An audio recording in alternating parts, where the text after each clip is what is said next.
So according to a reliable source, a very reliable source, videotaping the repair of this bicycle with a cracked C-tube is going to be very good for my YouTube channel. So give it a try. Let's see what happens. I've already marked this. Got a metal drill bit on here, so not sure what's going to happen, but here we go.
Oh,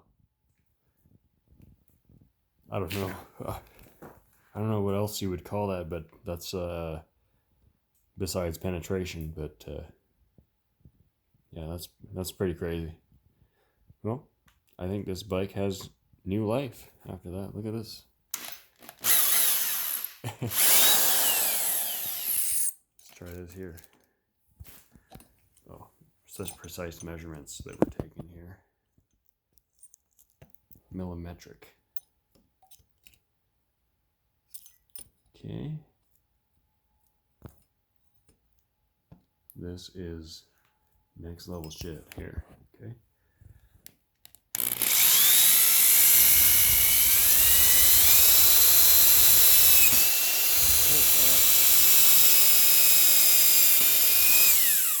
Oh, why was that so much easier than the last one?